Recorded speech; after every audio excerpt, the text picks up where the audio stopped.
Doctor Ravi OPD के काम में व्यस्त थे। वो हर दिन 100 से भी ज्यादा बीमार बच्चों को रोजाना मिलते थे।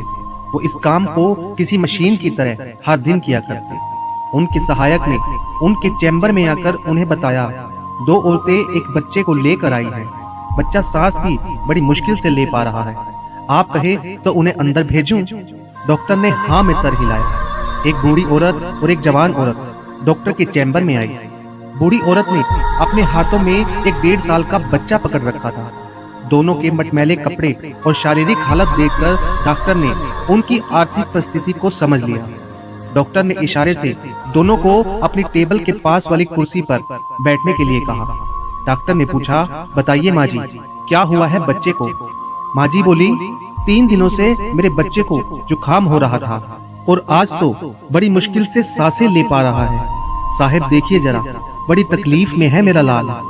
डॉक्टर ने बच्चे पर ढके मैले कपड़े के टुकड़े को हटाकर देखा तो एक कुपोषण के कारण बहुत ही कमजोर, बिल्कुल हड्डिपिंजर सा छोटा सा बच्चा डॉक्टर को दिखा। बच्चे की आधी आंखें खुली थी, हाथ और पैर के नाखून भी सफेद पड़ चुके थे। फेफड़ों में तरल भरने की वजह से सांस लेने में तकलीफ, ये सभी लक्षण निमोनिया के थे।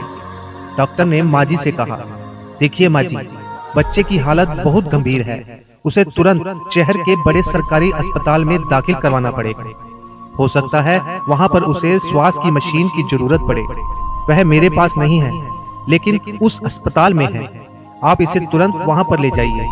माँ जी ने थोड़ा हिचकिचाते हुए कहा, हमें तो लगा था हम दवाई लेंगे और घर वापस लौट जाएंगे, इसलिए हम घर से सिर्फ 300 रुपए लेकर चले थे, जिसमें से 80 रुपए तो भाड़ा में ही खर्च हो गए हैं। अब कैसे? डॉक्टर ने पहले ही उनको देखकर अंदाजा लगा लिया था कि उनकी समस्या क्या हो सकती है। आप चिंता मत कीजिए माँ जी, जहाँ मैं आपको भेज रहा हूँ वह सरकारी दवाखाना है और वहाँ पर गरीब लोगों का अच्छे से इलाज किया जाता है। आप तुरंत जितनी जल्दी हो सके उस दवाखाने पहुँचिए। डॉक्टर ने अपनी जेब से 500 रुपए निकालकर माँ जी की तरफ बढ़ाते हुए कहा। माँ जी ने डॉक्टर से पैसे लेने से मना कर दिया। उन्होंने कहा, मैं आपसे यह पैसे नहीं ले सकती, उल्टा मुझे आपको पैसे देने चाहिए। आप फिक्र मत कीजिए, हम अभी बस स्टेशन पर जाते हैं, वहाँ पर किसी से संदेशा भिजवाते हैं। इस बच्चे का बाप कुछ न कुछ करके पैसों का इंतजाम कर लेगा। डॉक्टर को माँ जी का ऐसा व्यवहार देखकर काफी अचरज हुआ, क्योंकि उन्होंने कई ऐसे लोगों को देखा था जो किसी भी बहाने से पैसे छीनने को तैयार रहते हैं, और यह गांव की गरीब माँ जी है जिन्हें इन पैसों की इतनी सख्त जरूरत है, फिर भी पैसे लेने से मना कर रही है। देखिए माँ जी, समझने की कोशिश कीजिए, बच्चे की हालत बहुत गंभीर है। आप बस स्टॉप तक जाएंगी, संदेशा भिजवाएंगी, बच्चे का बाप कहीं से पैसों का इंतजाम करेगा। इन सब में काफी देर हो जाएगी और आपका बच्चा इस स्थिति में नहीं है कि ज्यादा देर बर्दाश्त कर सके।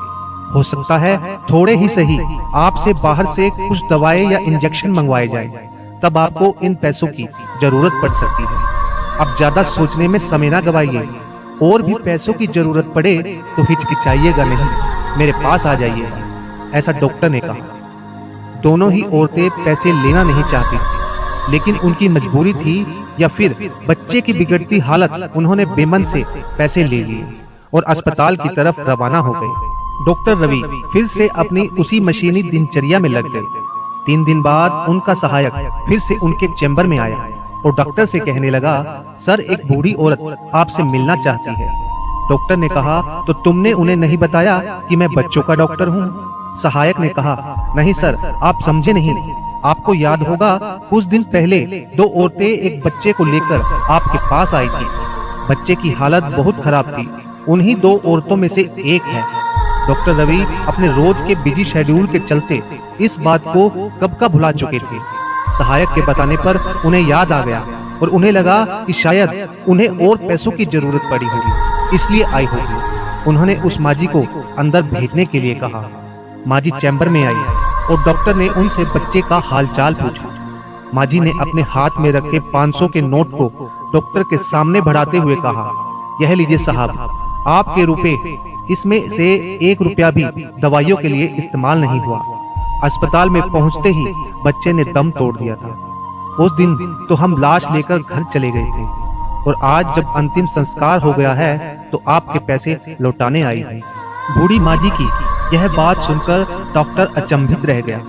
वह सोचने लगा कि क्या इस कलयुग में भी ऐसे लोग अभी भी जिंदा हैं, और शायद यही लोग हैं जिनकी वजह से धरती माँ इतना पाप होने के बावजूद सबको मजबूती से थामे हुई है। डॉक्टर ने माँ जी से कहा, माँ जी, आपको यह थोड़े से पैसे लौटाने के लिए धक्का खाते हुए इतना दूर आने की आवश्यकता नहीं थी, और मैं कहाँ देख रहा था कि आपने पैसे दवाइयों में खर्च किए या नहीं। आप नहीं देख रहे थे, लेकिन मेरा भगवान तो देख रहा था। माँ जी ने अपना पक्ष रखते हुए कहा और पैसे डॉक्टर के टेबल पर रखकर चली गई। झुकी हुई पीठ के साथ चलती बूढ़ी माँ जी को देखकर डॉक्टर के दिल में फिर ख्याल आया, पढ़े लिखे भ्रष्टाचारी लोग जो ईमानदारी की बातें करते हैं, उनका बोझा गांव देहात के इन अनपढ़ लेकिन सच्चे ईमानदार लोग उठाते हैं, इसलिए वो झुक गए। ईमानदारी पर दिल छूने वाली यह कहानी हमें सिखाती है कि पेट भरे होने पर भगवान की शक्ति और ज्ञान की बातें जैसे कोई भी कर सकता है, वैसे ही पैसे के होने पर ईमानदारी की बातें करना कोई बड़ी बात नहीं।